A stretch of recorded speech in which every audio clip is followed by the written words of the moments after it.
You can support this show at patreon.com/ASA podcasting.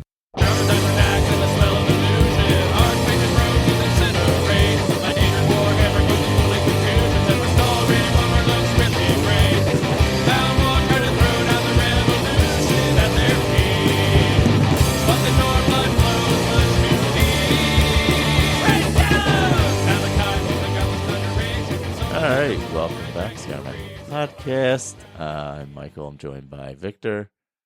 Hey. And Ray. Yeah, hello. And we're back. So I've just been playing a little Inigo. Victor, you said you had watched a bunch of the Skypothesis stuff? Yeah, I think I've pretty much watched all of them at this point. And I picked one to start with. Actually, I picked several, but I've built one and played several hours with it so far. So yeah, we can get into that if you like. Yeah, I'm super intrigued still by that orc build that I want to do, but I've just been just quickly with Inigo because I don't have a lot on it. His quest, I went through most of it. It's pretty good.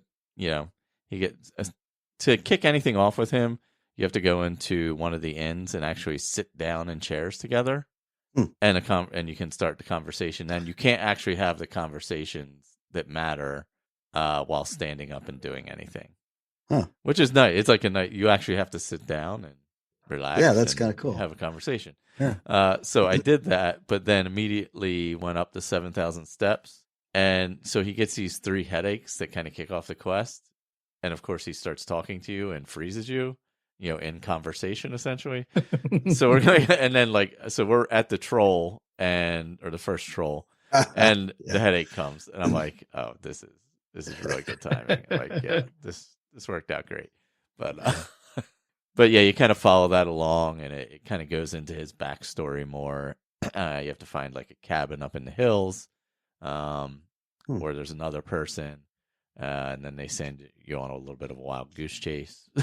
While he talks to Inigo, I really enjoy. I think Inigo is great, like a great follower in general, but would be really great for like a role play follower because you can actually like sit at the inns and talk to him. At the Bard's College, if you sit there and relax, he'll walk around singing songs. Yeah, he's got some great songs. That's one of the things I remember from the videos. Yeah. Yes, they're very funny. They are, and they're long. They're not like short either. They're actually pretty long. And the dragon one's pretty hilarious, but yeah, they're really good. But it's like a good character to like if you're gonna walk and not fast travel and stuff like that. He's like the perfect come along with you kind of character in those kind of ways. And he has a great bow, and he kills people pretty nicely too. So that's kind of all I had on Inigo this time. Other than using him, I don't know that there's much more to his quest than what I've done.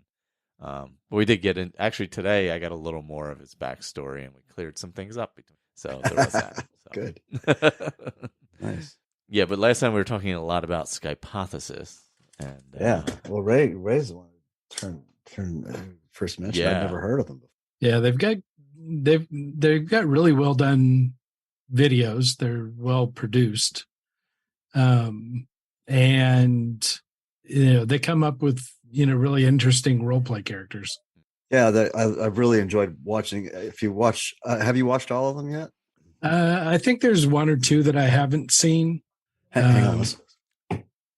So, I think so. It looks like 1, 2 that I haven't seen yet. Okay, yeah. I love the way they've actually tied some of them together. Yeah, story wise. And they add little nods to when they're talking about some of their, the special moves and stuff like that. They'll reference, he learned this, dealing with this person. Yeah. And it's one of their other characters. Yeah. That's one of the great things. Like the special moves is unique to them. I don't think, although they, in 1 or 2 of the videos, I think they often credit places where they've gotten inspiration from them, and a lot of it's Tamriel Vault. And I think some of the special moves came from builds in the Tamriel Vault. I think I remember them saying that on the watch. But they're great. They're so imaginative. I got I have some notes on the guy that I picked to try first, who's the Redoran Swordmaster, because I love the Dark Elves. That's probably my favorite race next to the Nords to play, and he's an older Dark Elf, so he's like my Slytherin character, very very similar kind of guy. But the special moves, one of them it combines. They called it Riposte or Riposte, if you want to be technical about it, which just combines 2 perks. Quick reflexes, I think that's from the block tree, and then sweep or War Master, which is from the two-handed tree. Combining those 2 perks makes one of their parry is another perk based special move with quick reflexes and power bash or disarming bash. And there's a couple more. It's just so fun, you know. It's like a lot of stuff to sort of, and a lot of it is stuff that you can take time to build up to, right? It takes a long time if you don't do the grindy thing. And kind of the surprising thing is so they've been at this for 2 years now, which is in Skyrim terms is pretty late in the game. You know, so to be able to come up with, you know, such a unique channel, you know, this late in the game is really, you know, hats off to them. Yeah, totally. Yeah, they said they do a small podcast, and one of the podcast episodes was on character builds and how they build characters, and they talk a lot. They talk a little bit about that, and what inspired them to start their channel was essentially a progression related to what you just said, and they were noticing that a lot of like Fudge Muppet and some of the others were kind of, and Bad Company Sarge, who also does a lot of nice builds. Were kind of tapering off, and people weren't doing much, and they were thinking, oh, we have a lot of builds, and you know, a lot of them. And since their builds are often sort of showcase Tamriel Vault and stuff, I guess they just decided to start the channel. And clearly they're two imaginative young men. I give them a lot of credit, and I've had a ton of fun starting this character, because I'm really trying to, although their builds are, I think, in theory, strictly vanilla, right? Yeah. So if you watch their videos, you'll notice immediately, or you probably will, I don't know, but I noticed immediately that they're definitely using mods, graphical mods, and I think they admit that in their descriptions. They do. Yeah, there's definitely an ENB on there, and there's some what looks to me like Noble Skyrim. I recognize the textures, and there's a few other things, so they look nice. But so I only have about 120 mods loaded. But many of them are graphical mods. I don't have any perk mods, no ordinator, no nothing. I tried to stay true to their paradigm that way. But I do have things like Campfire and Hunterborn. Those don't really affect gameplay, you know, on the level of perks and racial abilities and things like that. So I left those. The only one I added was Winter Sun, which really isn't available. There's no alternate in the game anyway. It's not replacing anything for the most part. So so I'm using my usual stuff. And I'm a little bit surprised that they don't use Winter Sun, because you know that is such a great role play mod. That's true.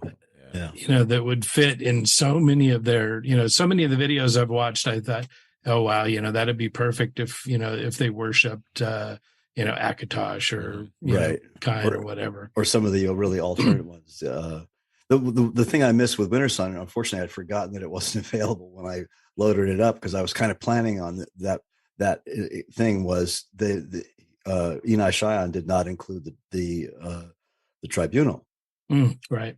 So you cannot worship Sothasil or Vivek or Amalexia. So and there is, somebody built a patch to add that to Winter Sun, but unfortunately I read the description and the mod author had a train wreck with a computer and just couldn't finish it, and it's a little buggy. I didn't want to get in there.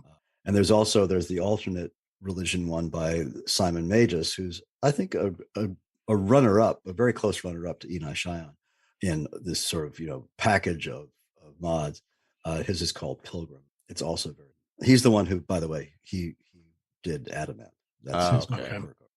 So yeah, so I have never ever in my life played a one-trick pony, in particular a two-handed one-trick pony, and that is what the Swordmaster is. That's all he does. So I'll tell you what, it's in all these, I'll say hundreds, but we all know it's many more than hundreds of hours. I've never tried to kill a dragon only with a two-handed sword, and no dragon rend, so I have to sort of wait for the dragon to land and run around dodging, frost or flame or whatever, or try to kite him somewhere, or or wait for the local guards to take some health down with arrows and things, So maybe you guys can give me some tips. I don't usually play that way either, but I am playing that way with this, dual wielding Inigo character. Oh, cool. Okay. So, like today, we were up by where's what's his name? Is it Vlad or Vald? The guy you have to give the health potion to. His friends were in with the bear dagger. Oh, the one you get the dagger from. Yeah. I can't remember. It is something like that. Yeah, Vald or something like that. So a dragon came up there. Well, there's nowhere for it to land because it's just all dragging around. So then I got to run somewhere where I'm never going to be able to kill the dragon because I'm using two-handed and I have literally nothing else to attack it with. So. Yeah. I actually ran away from a situation like that. Eventually, I ran far enough that the dragon lost interest in that. Happens too. Yeah.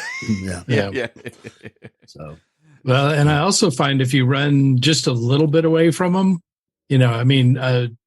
it's pretty far, kind of where you're just losing sight of them. Mm-hmm. A lot of times they'll land, and then you run back. Then you can run back. Yeah. And by the time you get there, he's taking off again. Yeah, there's that. Well, I can usually get back just in time to get one hit in. Get a hit in. Yeah. So make sure you're wound up for a nice, strong attack. Yeah. If I didn't have an ego with me, I'd be really out of luck because I was like, oh great, like I'm just gonna get wiped out here because I can't even attack the dragon. Like I have nothing to attack him with. I don't even carry arrows or anything. So I thought about that, but I want to be as true to the build as I have already not been, and the build doesn't include a follower, so I even went and did my favorite, little follower quest, Goldir's quest at Pilgrim's Tomb, but Goldir died. Because I couldn't protect him as much as I would normally have. So poor Goldir. I can usually help him to survive, at least, even if I don't take him on as a follower. Yeah. I mean, the one good thing with dragons, though, is they will get like distracted by animals and stuff and sometimes attack them. So you can get them to land that way too. Yeah. They're pretty distracted by other things. Yeah. A little bit. Yeah. So, I did add, and I feel a little bad about this because so in the description of the Veteran Swordmaster, in particular, when they talk about his combat style, they very rightly point out, and I've sort of tried this as well, that if you time things properly and you have your perks lined up properly, you can pretty much go toe to toe with almost anything, from to early on with a frost troll. If you're still pretty low level with an iron sword, if you time it right, you can do pretty well. And they're right, I think. But nevertheless, I did load TK dodge, and so because I wanted to be able to dodge roll. I think that I don't know. I think that's it's a lack in Skyrim in the first place. Yeah, not being able to dodge. Yeah, not be able to dodge. And especially when NPCs can. Yeah. So I did load that in. So now I can, dodge backwards if I want to. I don't see that. I mean, you're still using the spirit of combat. It's just something that wasn't. I mean, they can mysteriously dodge arrows without even looking. They just jump to the side. You can't do that. So all's fair. Yeah. That's kind of the way I rationalize it. Yeah. Anyway. What kind of weapon are you going to use? The scimitars eventually, or The the weapon choice by the by Skypothesis was just the ebony greatsword. Just a two-handed. Okay. Yep. So, but since he is dressed in it's a creation. It's an anniversary edition build. So there's a piece of Redoran armor. Yes, there is. I think it's from Ghost of the Tribunal, maybe. Yeah, it is. Yeah. But they put him in the helmet from that, which is the Redoran helmet, and then just pale blue robes, no armor. Well, Victor couldn't quite let that go. So I found a really nice mod that has really good Redoran armor, which has a small value to it, not a really high armor value, but and I think it looks a heck of a lot better too. Yeah, so, I mean, looks, that does matter. Looks matter when you're playing the game. It's just reality.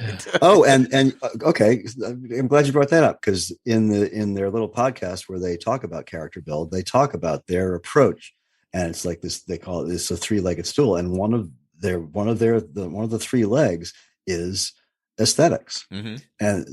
and they make a really good point about that. You know, if you could have the greatest build in the world, you know, it's all perked out and everything and figured out and all that, but if it doesn't look good, it's boring.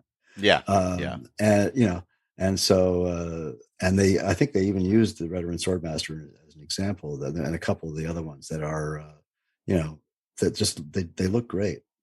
And one of the other ones, I picked two other ones. I picked one that ties in with the Redoran Swordmaster. His backstory is very quickly is he grew up on a farm, joined the Imperial Legion during the Great War, etc., and came home, became a swordmaster teacher, and then one day he was having a pint, and one of his best students was being a jerk in the bar and making a jerk out of himself, and the swordmaster thought, I can't do this anymore. And so he leaves. Then of course hijinks ensue. Anyway, that character in the bar is another one of their builds.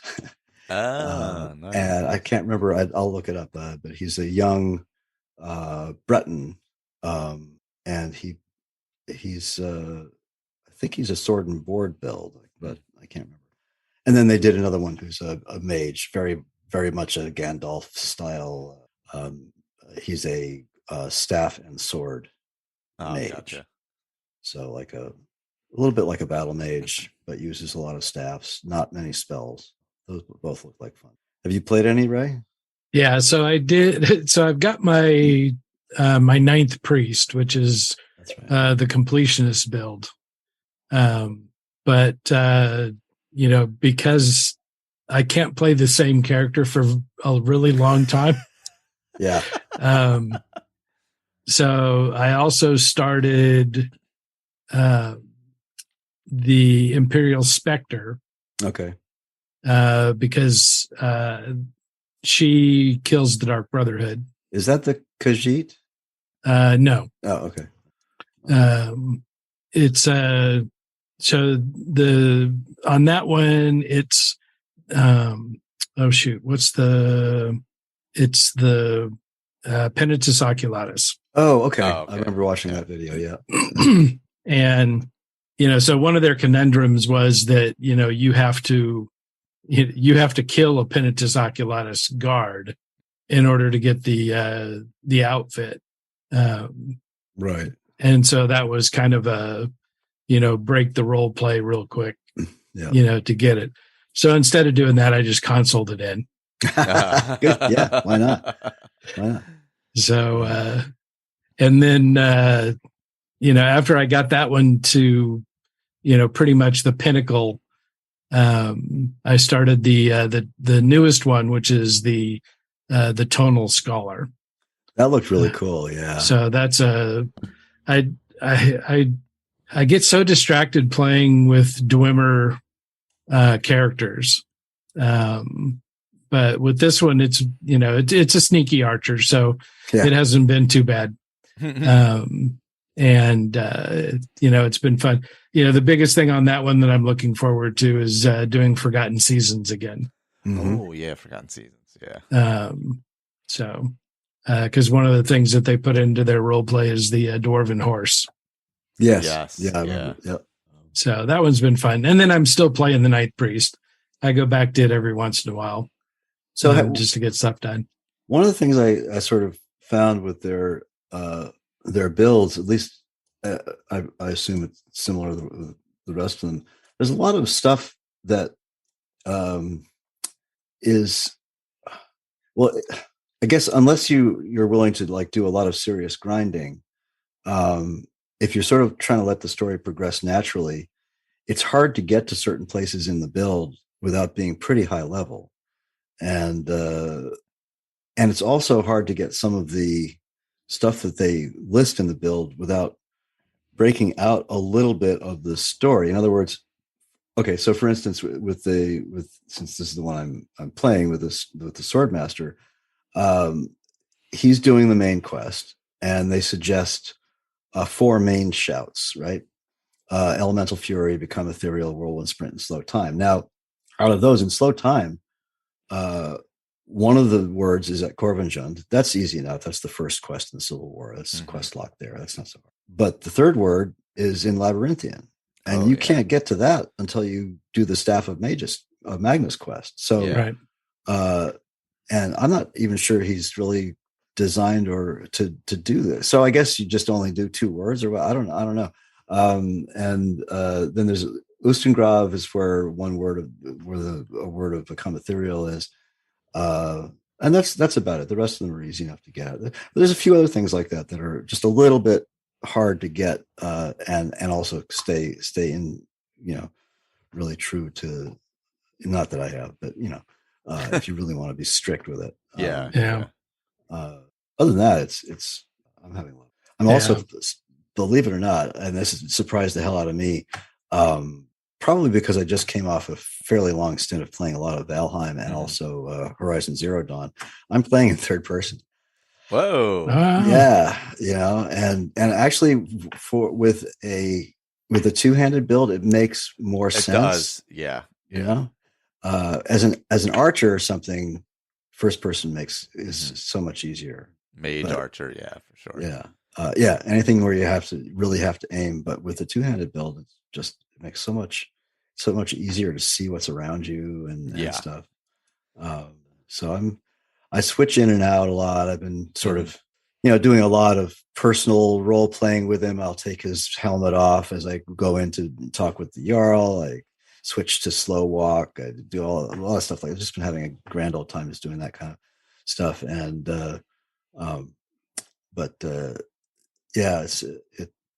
so I really enjoyed being able to see the world around me a little more than I'm used to in Skyrim.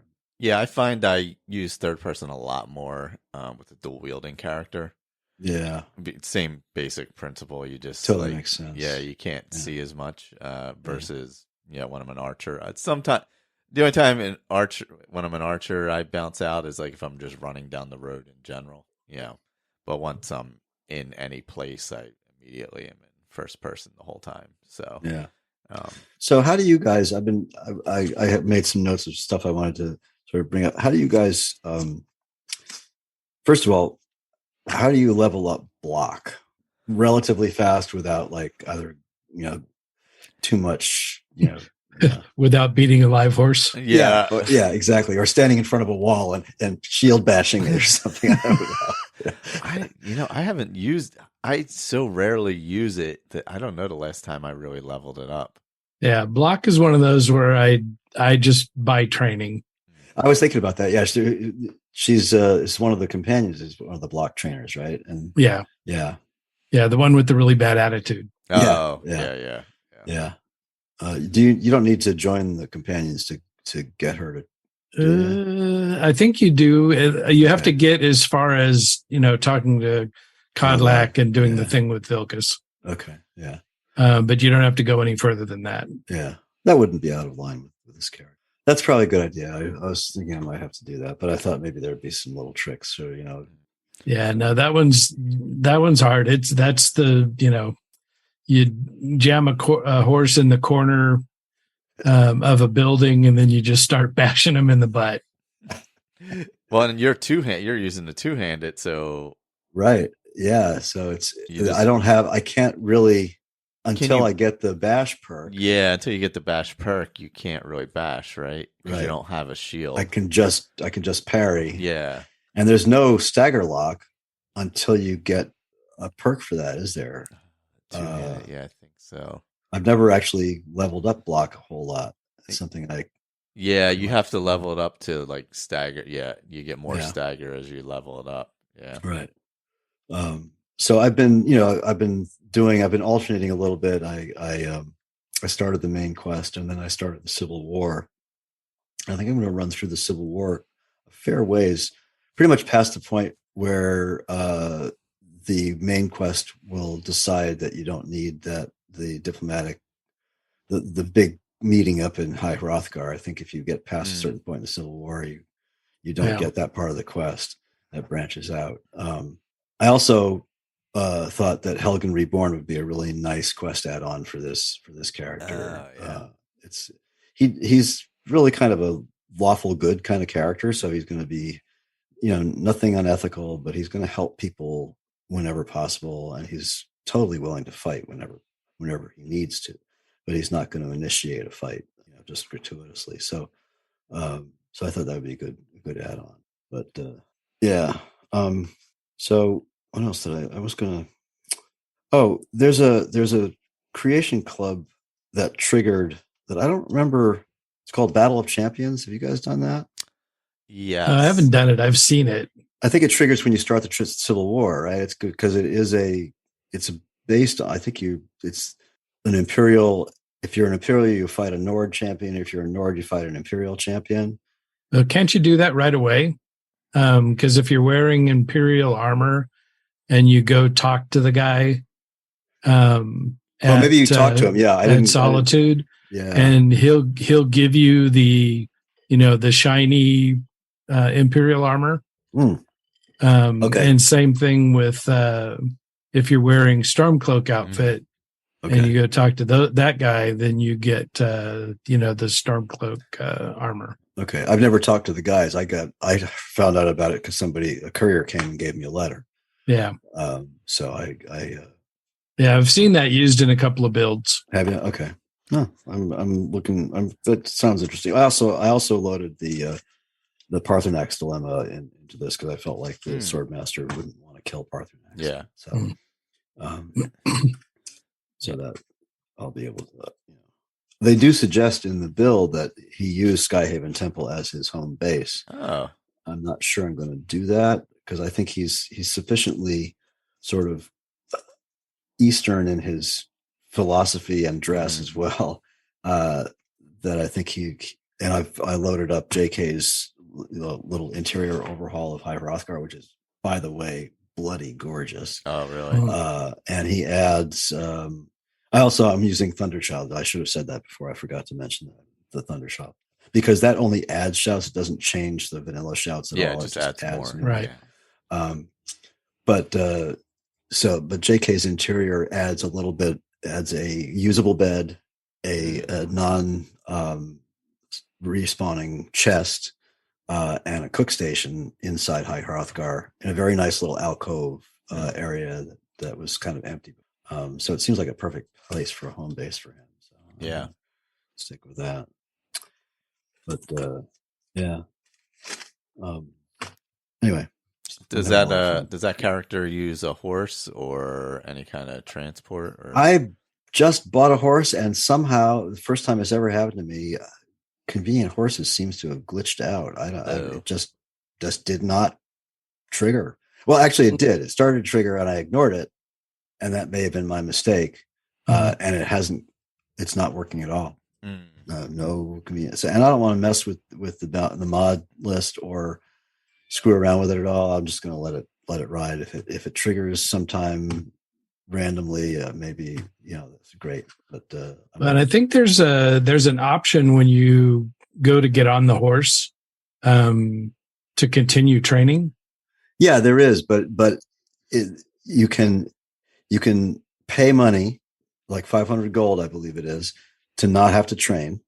And but then you I forget exactly what happens after that, but that doesn't mean that you don't get all the little conveniences of convenient horses. In other words, I can't even open the horse's inventory. I can't. I have nothing. It's just not there. It's as if it's just a vanilla horse. Gotcha. Which is fine. I don't really need it. This is a character who has simple needs. I've added a few, I think, reasonable role play things that they didn't include. For instance, they talk about him being a battle hardened veteran. So he's learned a little bit of simple magic to heal himself. That makes total sense, right? He's learned a little bit of simple magic to reinforce his armor. So he learns ebony flesh.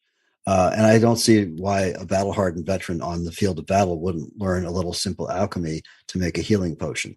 So I'm not leveling alchemy at all, no perks, but I bought recipes, to role play. And so I'm using those and you get the advice from the first alchemist you meet in Whiterun there. What's her name? Or anybody you first talk to about alchemy who says, you can mix a little bit of wheat and blisterwort and get a healing potion. Well, so he learns, so I'm doing a little bit of that. But no, I lost the train of thought there. We went off on a tangent. Whatever we were talking about. Yeah. On that Tonal Scholar character, I did a quest that I had never really paid any attention to. I'd seen the location before, but never knew what happened there. But it's the where you run into the guy in Shore Stone. Oh, out in front of the blacksmith shop. Yep. And you can get in a fist fight with him. And if you beat him, you're deemed worthy. And then you get sent to, was it Pure Water Run or something like that? Just over by Dushnik Yal. It's just a little cave with a river running through it. And, you go in and talk to them and you get sent on a quest. And now I can't remember what they're the remnants of.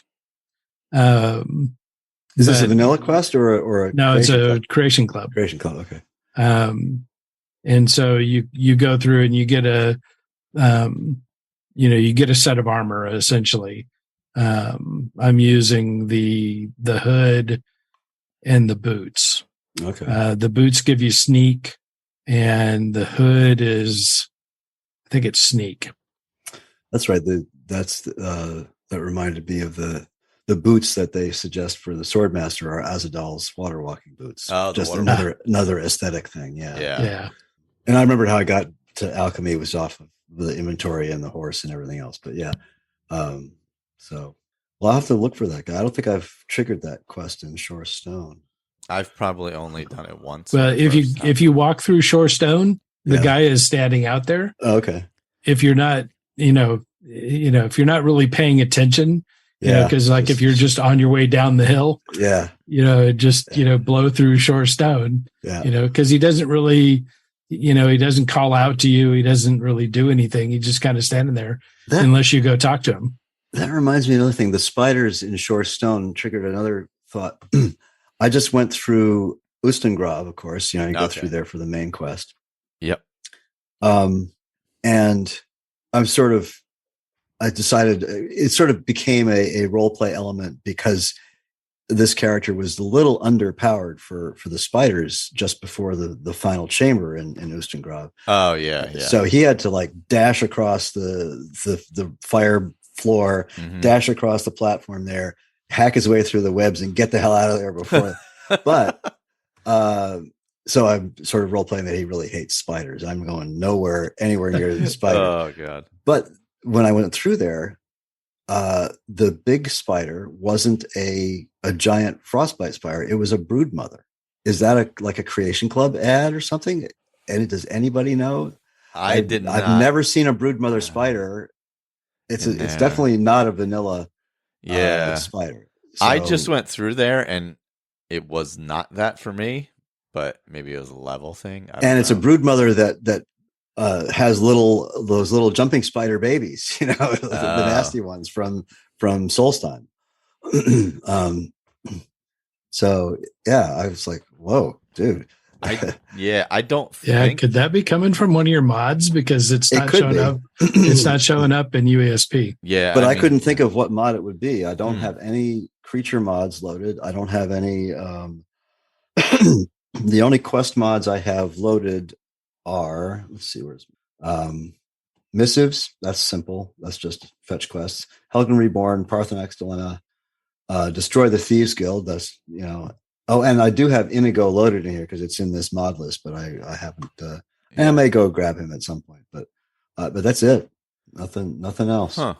Yeah, I definitely didn't have it, and I literally just went through there earlier in the week. Okay, I think it's I think it must be. Well, if it's not coming up for a search for you, I don't know where the heck it's coming from, but it's a pretty good looking spider. I'll tell you what, big, big abdomen with little spiders all over it. It was very cool looking, scary too.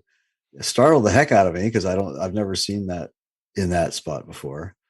So yeah, there's a lot of funny things about this particular build that are possibly because I was too lazy. I didn't run a bashed patches or anything like that. So, but yeah, and I really did try to limit. I pulled a lot of stuff out of.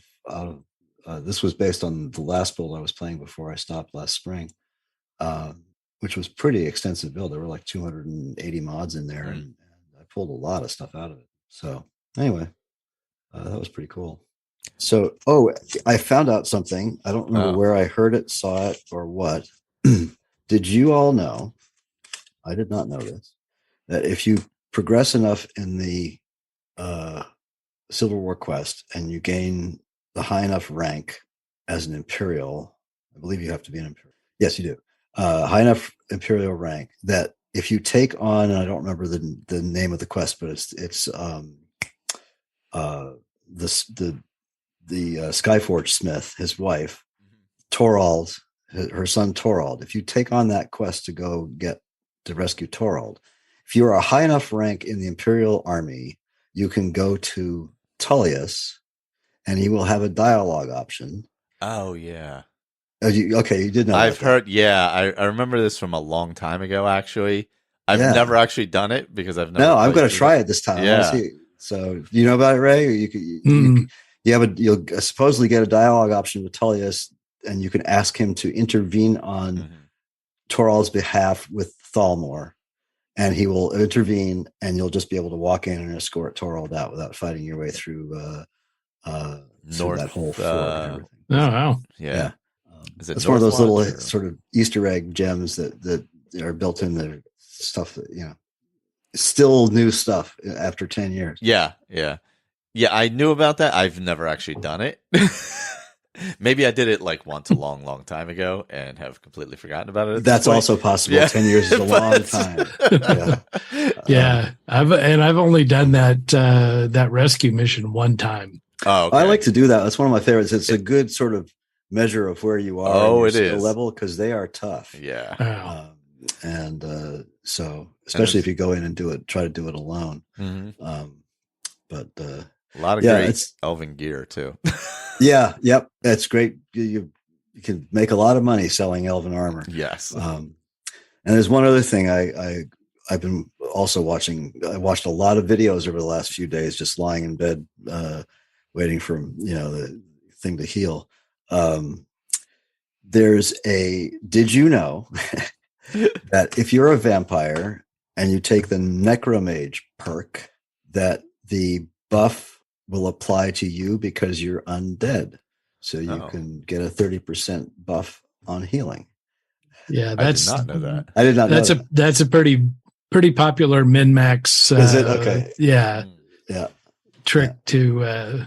And actually, I never play as a vampire. And I think that, that's why I stopped playing that Imperial Spectre character. Okay.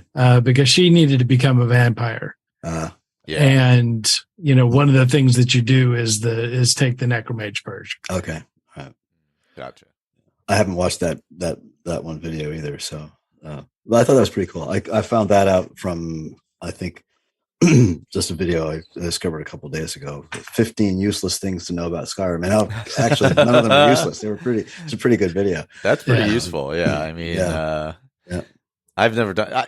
I've only played as a vampire a few times purposely, and like I think once I maxed it out, but I did not use that perk. I didn't even think about it. But that would have been super useful.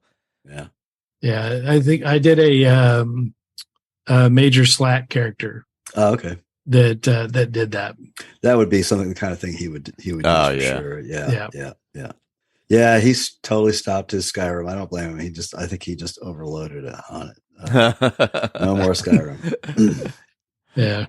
He did Elden Ring for quite a while though. Oh yeah, that's right. I think he still is. That's right. He is. He's still working on that Samurai. Yeah. But he's doing, is it Icarus or Callisto Protocol? One or the other. I think it's the Callisto Protocol. Yeah, it's kind of funny on his Elden Ring thing. So essentially he's doing a walkthrough, but if he dies, he quits. and start something different. Yike. Well, I assume he's gotten good enough at that game now that he doesn't die very often. Yeah. But yeah, because that combat's more pattern based, right?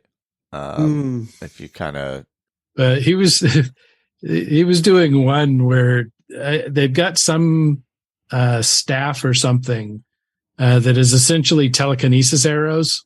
Oh. Yes. Yeah. And so, that's how he was progressing through was using these telekinesis arrows. Yeah. Now, Elden Ring isn't nearly the same kind of pattern behavior as the Souls games, where you really have to learn the boss's moves and get your dodge roll on. It's a little bit less of that. It's still superbly difficult. Yeah. To the point where I reached my Peter principle very quickly. I enjoyed it though, what I played of it. But I've talked to Sean. He's played a fair amount of it too. We were talking about it the other day. I still think, I know I'd get a lot of hate if I posted this in the right place, but it's one of the most beautiful and finely crafted empty boxes I've ever played. It is so bleak and so like it's just a long string of death. And it drags my soul down after a while. I just can't play games like that, even if I get good at them for very long. I need a game that has some beauty and quiet moments. And yes, the Elden Ring is a gorgeous game. It's a graphically stunning game, but there isn't a whole lot of beauty there. Yeah. Underneath every tree, there's some horrible slithering thing, So anyway, enough Elden Ring. I'm full of these things today. Did you know, you probably did, that if you finish the Thieves Guild and you're tricking out the Ratway or whatever, that one of the options is a torture chamber? I did not know that. I didn't know in the Thieves Guild. At the Thieves Guild, that's in the Dark Brotherhood. It's in the Dark Brotherhood. One of those. Where you go to Delvin Mallory. Yeah. That's right. You go to Delvin Mallory. That's right. Yes. Oh yeah, you buy it from him. Yeah. That's right. And then you can torture people into telling you where there's some sort of treasure chest. Right. Like yeah. I've definitely used that many times. No, I've never done that. I don't think I've ever. Yeah, I've finished the Dark Brotherhood a couple of times, but I've never. The thing is, it's kind of cool at first, because you can go and basically beat locations out of them. But from after a while, because when you're there, you can hear them moaning and crying, and it's just like, oh, somebody stop. Yeah. Just turn the volume down. I mean, come on. I've definitely added it to the Dark Brotherhood. The headquarters there up in Dawnstar after, finishing. And you use it a couple times and then you're just like, that was a thing. But then you're just stuck with everybody because it's just there. Oh, right. Yeah. So then you go back there and you're like, oh, God, everybody's still here. Yeah, well, who goes back anyway? You're done with the quest. Right? Yeah, once it's over, because once you're done, it's just all the Radiant quests repeating themselves over and over. Yeah, so. Right. Yeah. Go talk to the Night Mother again. Yeah. Yeah. It'd be nice if we could just hire somebody. I did see on Reddit on Skyrim mods today, somebody brought up a really cool idea for a mod, which I had not thought of before. Was so it overpowers Alduin. And then as you kill the dragon priests, he gets weaker and weaker and weaker to the final battle because of how it's. And I was like, oh, that is a really interesting concept, where it would boost his power in the beginning of the mod and then, I guess bring him down to where he essentially is. I see. So he wouldn't be less than he would be overpowered. But you have to get rid of the dragon priests in order to bring him down to say equitable level of what it is now, or in that range. That's cool. That would have been a perfect mod for my 9th priest, because he's got to go through and get the masks from all of the priests. Oh yeah. So that would be perfect. You're going through there anyway, and And then I guess you could basically do the same thing with Dragonborn and the priests on Solstheim that you have to get the masks from. But yeah. I'm already level 30, so I'm not touching the mod package. Yeah, no, that's good thinking there. Yeah, I'm about to finish up this dual wield one. We're partway through the main quest, but then I went off and did the Bard's thing because I wanted to hear Inigo sing and stuff like that. So I think I'm going to wrap up this character, and I might make one with Lucian because I've never used him. Just kind of compare. A lot of people seem to like that one too, yeah. I kind of want to compare right now while I'm in a benevolent follower mood. Kind of roll with that as we're in this place. Yep. Because I don't know how long that's going to last. So figuring right now, and then I can compare it a little bit to Inigo at least.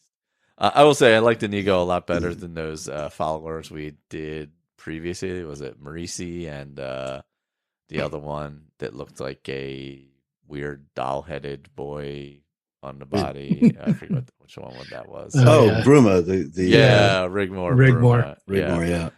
That's actually a really good mod, but the character model is yeah. As a follower, I like Inigo better. Those were better. There was more story to those for sure. Yeah. But Inigo is just a much better follower in general. But I think I'll switch over and use Lucian. Maybe I'll do the see which of our builds has a follower, even though technically it's modded. I'll see.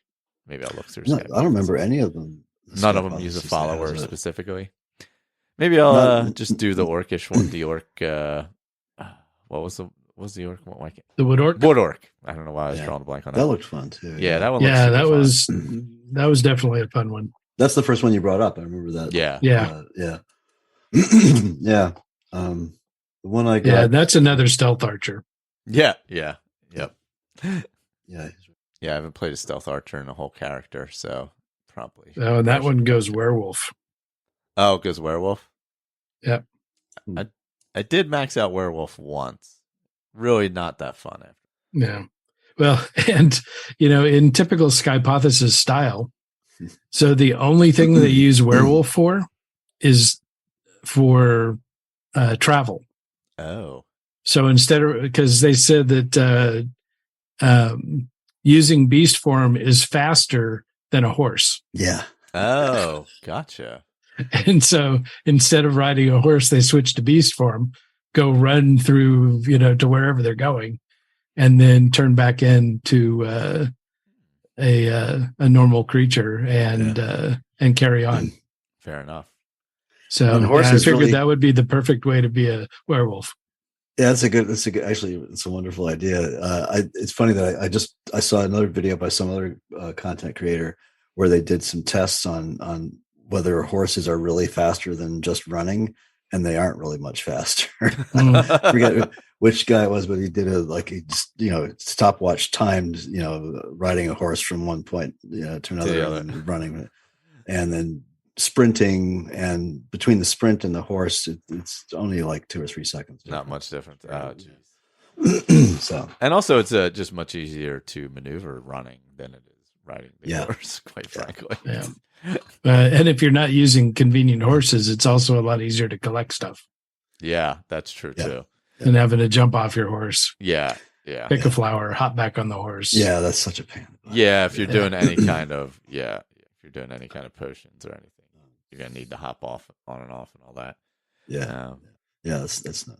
I'm not even sure why I bought the horse in this build, because their build. They don't use horses much at all anyway, and the veteran swordmaster isn't really a horse rider. It was habit. I bought a horse. Yeah, I feel I don't really need the horse anymore now that the backpacks were added in the anniversary edition with the Creation Club.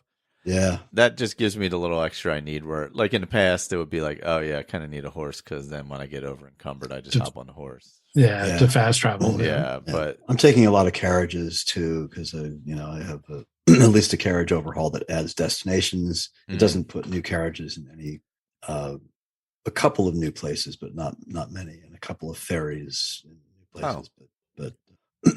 But mostly it's just new destinations like Iverstead and places like that. Oh yeah, because there's no way to take a carriage there. So, yeah.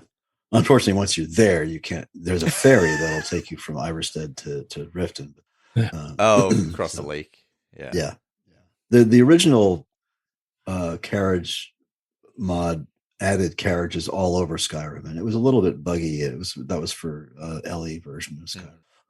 It was kind of buggy, and this one's just called Carriage and Ferry Travel Overhaul or something. Gotcha. It just adds a few destinations in every hold, and then it adds a ferry in Iverstead, a ferry in I think Morthal, and maybe one other place. Oh, in Dawnstar, there's a ferry in Dawnstar. Oh yeah, Dawnstar. But Dawnstar is a ferry, right?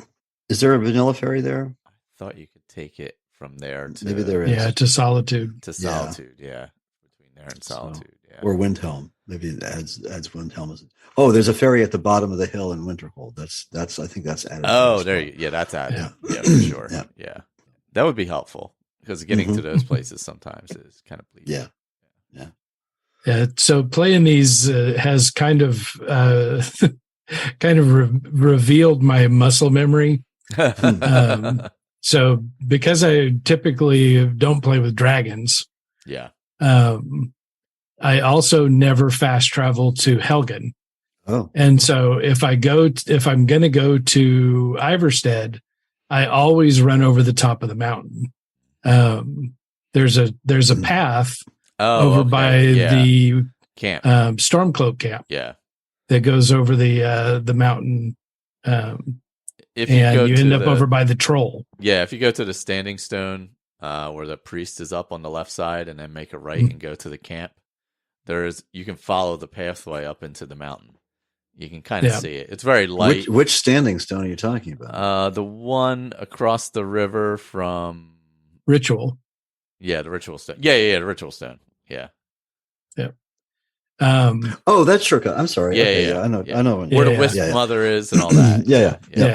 Yeah. The first time I saw that was with Couch Warrior. Oh, okay. Yeah, I thought you were in a completely different place. Sorry. No. Yeah, that's a good, very good shortcut. But but it's not as good a shortcut as going from Helgen, past the Alchemist Shack over to Iverstead. This is true. And so, even though I didn't have, any reason not to go to Helgen, it's force of habit. Well, you don't have to go into Helgen. No, you're right outside. But if you fast travel to that spot, and you haven't kicked off dragons, Alduin will fly off and it'll start that quest. Start. Okay. Oh, okay. That's with Live Another Life. Live Another Life. Yeah. Yeah, you're right. I guess anytime you get close to the town, it'll kick off that. But you don't have to be that close. And that kicks off dragons in general, even if you don't trigger, what is it, Unbound or something like that? So you don't get the regular dragons, but you do like at all of the word walls and stuff like that. Oh, okay. Yeah. Where they're like Autumn Watch and stuff. They won't be there if you haven't started dragons at all. Right, they're just skeletons or something there. Yeah. Yeah. Huh. Yeah, I think even if you fast travel to Helgen, though, there shouldn't be dragons. They shouldn't kick off until after Kynes Grove, I think. Yeah, where they're flying around and attack you every 5 minutes. Yeah. Yeah. Or as for some reason with this, there was a series of incidents during the first couple of days of playing this character where I would get like a courier and then a dragon would attack, or I love that. Or some other thing like I forget. There were a couple of things where something attacked me, but there's a dragon attacking at the same time. Yeah. Or the carrier shows up and starts talking as the dragons attack. Right. Yeah. And I got the double whammy. I was the courier comes running up to, give me a letter from the Jarl. Golly, and so now I'm under attack from the dragon, and I'm like, okay, I can survive this. And then the Dawnguard guy shows up. Oh God! Oh, And he stops me. Oh Lord! I'm like, okay, I died. No, that's awful. That's funny too. Yeah. That's the only thing that really makes it tolerable. It was pretty funny. Yeah. Oh man. Yeah. They do show up at all the best times. Usually, Yeah. I had one that was, I could see him coming down the road. Oh God. And so I immediately fast traveled away. And then he's running, from the next location. So I fast travel away. And then he comes running to me from the next location. Yeah. I just kept stringing him on for the longest time. Of course, every time you fast travel, you trigger a dragon, right? Or often, well, it wasn't quite that bad, but or vampire attack. Yeah. Have you ever used the alternate start mod called Unbound? Yeah. I like that one to do random. And it also has the completely no dragon option to it. Yeah. But that's what I've always used it for. Because the random in Live Another Life isn't as good, and it seems to always, especially I like the robbed and left for dead option in Live Another Life, but half the time I use it, more than half the time I use it, I end up in Souls Time. It gets really annoying. For some reason, it wants to pick Souls Time more often than anything else. And there's several other really interesting remote locations that it will put you in, like way out in the deep forest of Falkreath is one of them. I've only gotten that once in all the times I've used that mod. Oh man. Well, I remember I did the shipwreck one, but I forgot I was playing with with I Need Survival. One or the other. And then I was like, oh well, this is bad. And it was all the way up on the north coast somewhere. Yeah, it's a great one if you're not in gonna freeze to death. Yeah, that's the one where you end up. Yeah, that's right. You have to swim. There's a ton of loot you can get. There's a ton of stuff right there. Yeah. But if you're doing it in survival or I Need, not so good. At least with I Need you can fast travel, right? If you had a marker, but that's where you're starting on that location, so you've got no fast travel. Yeah, there's literally nowhere to go. And there's not like even a cave to run to real quick. No, and you don't have any snowberry, whatever it is. No, that was in Frostfall. I think it was snowberry tea or something like that. You could drink and you could swim in cold water for 5 minutes. Speaking of survival, I forgot. I knew there was something. I'm trying out a new survival mod called Sunhelm, which is actually quite good. It's an excellent replacement for I Need, which is old and kind of buggy now. And that's Sunhelm? Yeah, Sunhelm. Nice. And works quite well. It's very similar. A lot of it has a good MCM. And it's very similar in a lot of ways to I Need. I think it's definitely an homage to I Need. Just saying, look, Isaku or whatever the mod author's name that did I Need is no longer active, isn't going to update the mod. There's no way. Here's my offering to the community, and it's really good. Actually. it adds a couple of cool little things where you can go, like with iNeeds, you can go and fill your water bottles at most vendors, and certainly at all the inns. Well, this one adds another little thing for 20 gold. You have an option to ask for will you serve me a full meal, which is cool. So you can, if you're running along, heading from one place to the other, you want to stop in for lunch at the Sleeping Giant, you go in and ask Ognar, whatever his name there is, for a full meal. You have your drink and it brings you all up, tops you off, and you run up, keep going. It's really nice. Yeah, I like that. And it does work a lot better. It's very, very seamless. So highly recommended, Sunhelm. And I would hope that it's also available for Xbox. So yeah, I'll take a look. Yeah. Although, so now I have this weird situation. So Connor's been playing a ton of Skyrim. But for some reason, he refuses to play on his Xbox account and plays on mine constantly. So now I have to check to make sure he's not playing before I play. Oh, so no. we don't knock each other off on the same account. And I'm like, why didn't you just start a character? He's like, I don't know. I was like, it's not helpful. But he's been playing it for 2 months at this point. So I'm like, thankfully we keep different hours. So it's generally I'll play in the morning before work, and for him on the weekend, I'll play in the morning on the weekend, but he's not up until I don't know, 3 o'clock, whatever, whenever 14-year-olds get up. But yeah, I'm like, did you have to why couldn't you just start the character on your profile? What are we doing here? I also have to make a correction. I think the last time I was on, we were talking a little bit about Valheim, maybe. And I said something about it's definitely available on the Xbox Live or whatever.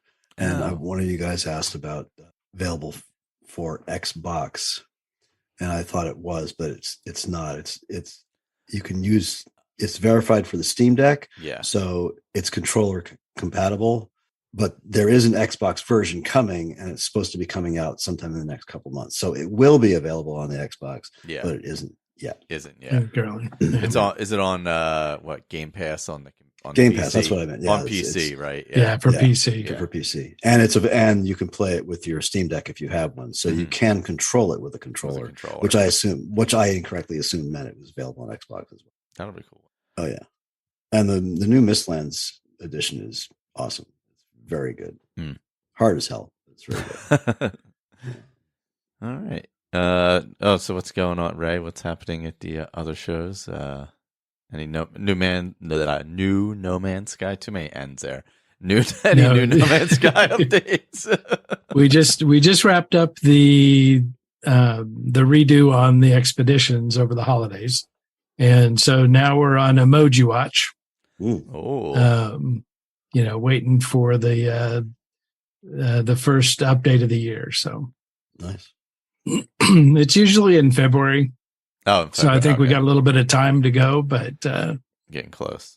Yeah, but most of the time now is just spent, with the expedition redos.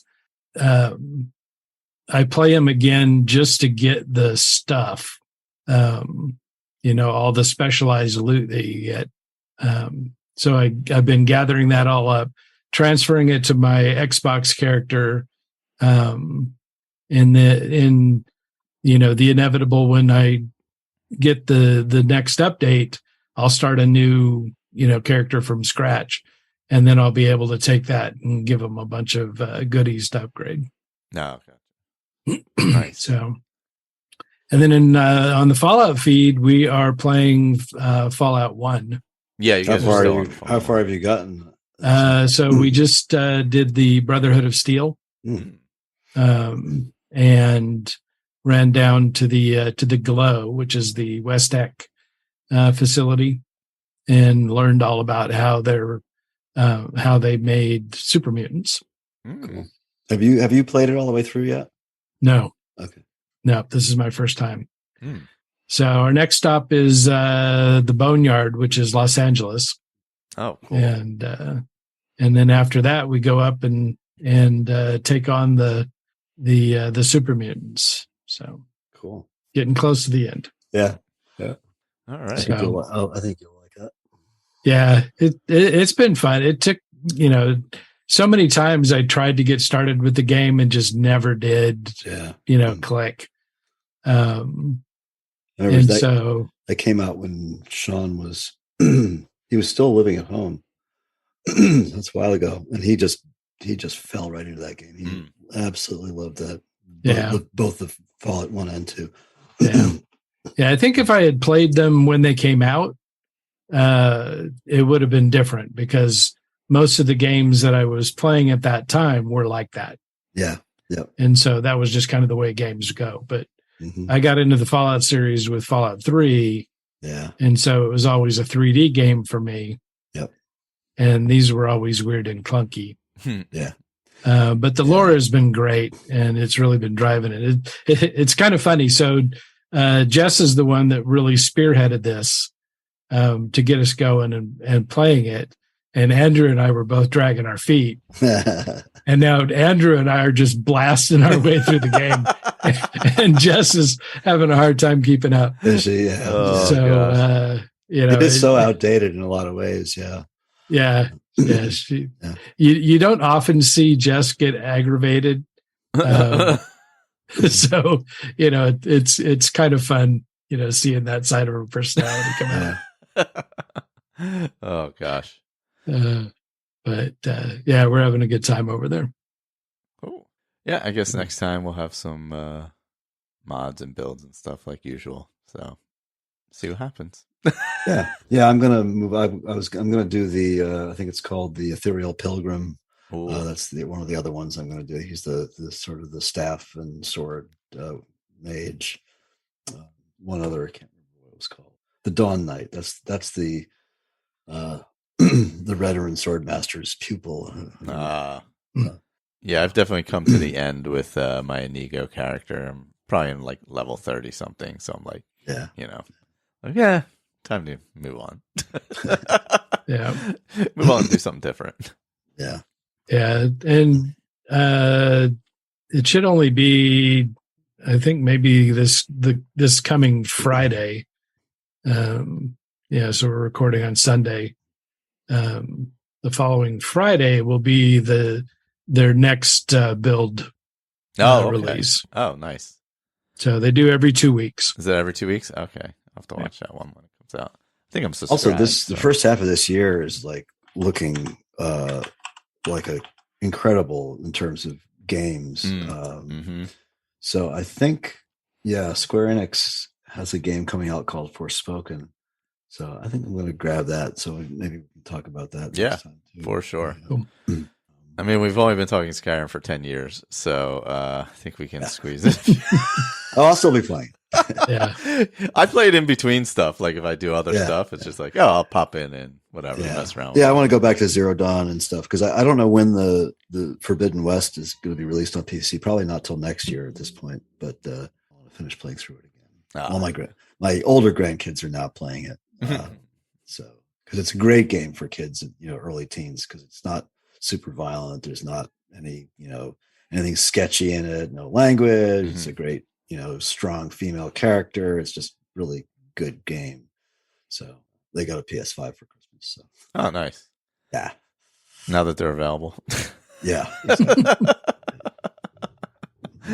Oh gosh. All right. Well, till next time, everyone. Thanks for listening. Yeah. And we'll see you then. All right. Bye-bye. Night all.